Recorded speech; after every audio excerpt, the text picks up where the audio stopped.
Good morning students. ये आप लोगों का चौथा चैप्टर है जिसका नाम है कल्पतरु। यानी तरु मतलब पेड़ और कल्प मतलब कल्पना करना। इसमें एक कल्प वृक्ष है जिसके पास जाकर के जो भी विश मांगा जाता है, यानी जो भी इच्छा जाहिर की जाती है, वो वृक्ष जो है उसकी इच्छा को पूरा करता है। तो अब हम इसको चैप्टर में लेते हुए चलते हैं। प्रस्तुत पाठ वेताल पंचविंशति नामक कथा संग्रह से लिया गया है, जिसमें मनोरंजक एवं आश्चर्यजनक घटनाओं के माध्यम से जीवन मूल्यों का निरूपण किया गया है। इस कथा में जीमूतवाहन अपने पूर्वजों के काल से गृहोद्यान में आरोपित कल्प वृक्ष से सांसारिक द्रव्यों को न मांगकर संसार के प्राणियों के दुखों को दूर करने का वरदान मांगता है, क्योंकि धन तो पानी की लहर है के समान चंचल है। केवल परोपकार ही इस संसार का सर्वोत्कृष्ट तथा चिरस्थायी तत्व है। तो अब हम लोग आगे चलते हैं इस चैप्टर में लाइन से कि क्या है।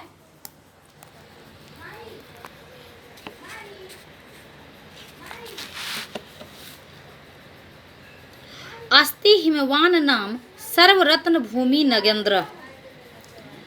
एक हिमवान नामक सर्वरत्नों से विभूषित पर्वतराज, यानी कि हिमवान यहाँ पर हिमालय को कहा गया है, यानी कि पर्वतराज हिमालय है जो सभी रत्नों से विभूषित है। तस्य सानोपरि विभाति कंचनपुर नाम नगरात। उसके ऊपर एक कंचनपुर नामक नगर है, उसके चोटी के ऊपर सुशोभित है। तत्र जीमूत केतु रीति श्रीमान विद्याधरपति वसति स्म। वहाँ श्रीमान जीमूत केतु यानी वहाँ पर जीमूत केतु श्रीमान विद्याधरपति रहते थे। तस्य गृहोद्याने कुल क्रमागतः कल्पतरु स्थित। उसके घर के बाग में ही कुल परंपरा से, यानी कि बहुत दिनों से पूर्वजों से ही एक कल्पतरु स्थित था। स्व राजा जीमूत केतु तम कल्पतरुम आराध्य तत्प्रसादात च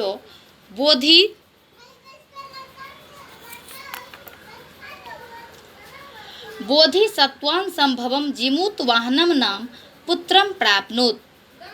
वो जो राजा जीमूत केतु था, वो कल्प वृक्ष की आराधना करके उसकी कृपा से बोधिसत्व के अंश से उत्पन्न जीमूत वाहन नामक पुत्र प्राप्त किया।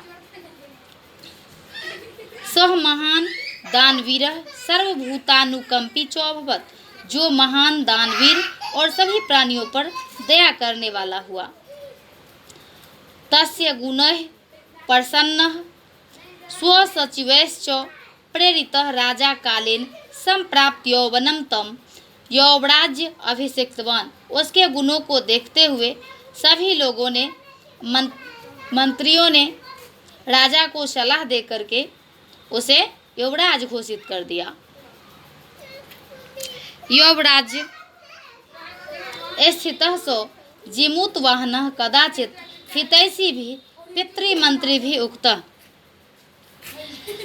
युवराज पद पर स्थित होकर जीमूत वाहन कभी हित चाहने वाले पिता और मंत्रियों द्वारा कहा गया, जो उसका हित चाहते थे, वो जीमूत वाहन वो कहते हैं, युवराज यो येयम सर्वकामदः कल्पतरुः तवोद्याने तिष्ठति स्वसव तव सदा पूज्य। युवराज, जो सभी कामनाओं की इच्छा को पूरा करता ये कल्पतरु वो तुम्हारे उद्यान में है, जो तुम्हारे द्वारा सदा पूजनीय है। अस्मिन् अनुकूले स्थिते शक्रो अपि नास्मान् बाधितुं शक्नुयात् इति। इसके अनुकूल होने पर इंद्र भी हम लोगों को बाधित नहीं कर सकता है। अकर्णयत जीमूत वाहन अंतर्चिंतयत। यह सुनकर जीमूत वाहन ने मन में सोचा, अहो बत ईदृशम अमर पादपम प्राप्यामि पूर्वः पुरुषैरस्माकं तादृशं फलं किमपि नासादितं, किन्तु केवलं कैश्चिदेव कृपणे कश्चिदपि अर्थोऽर्थितः। तो वो कहता है मन ही मन, अरे इतने बड़ा जब अमर पौधा हमारे पूर्वजों ने प्राप्त कर लिया था तो उससे कोई भी फल प्राप्त नहीं किया।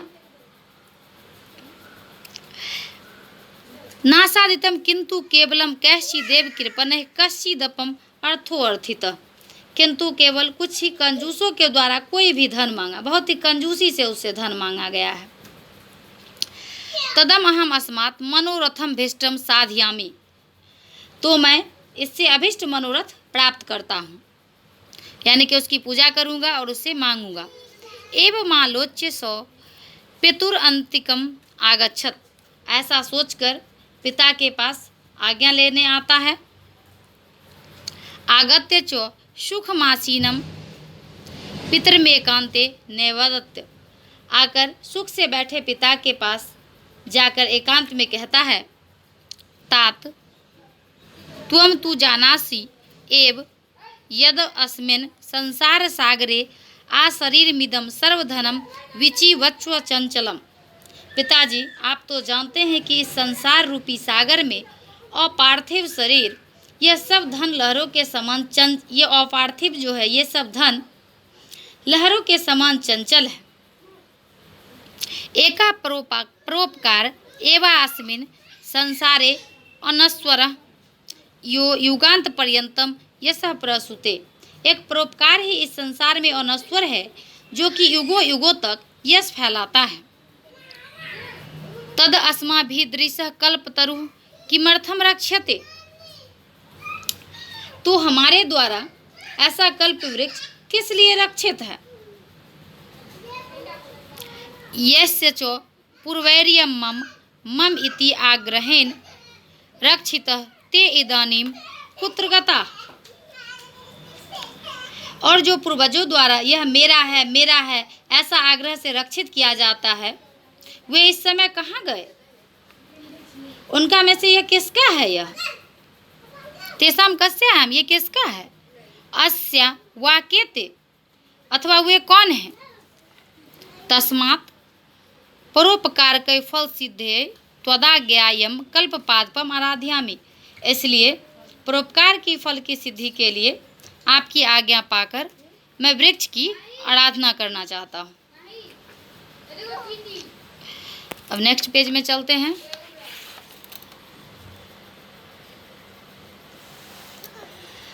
अथ पित्रा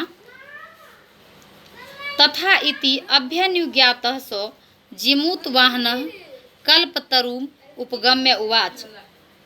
फिर पिता के द्वारा वैसा इस प्रकार अनुमति प्राप्त कर वह जिमूतवाहन कल्पतरु के पास आकर कहता है, देव त्वया अस्मत् पूर्वेषाम् अभीष्टा कामाः पूरिताः तन्मैकं कामं पूर्य।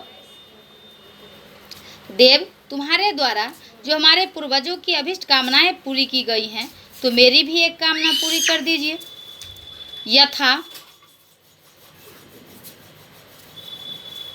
यथा पृथ्वीं दरिद्रां पश्यामि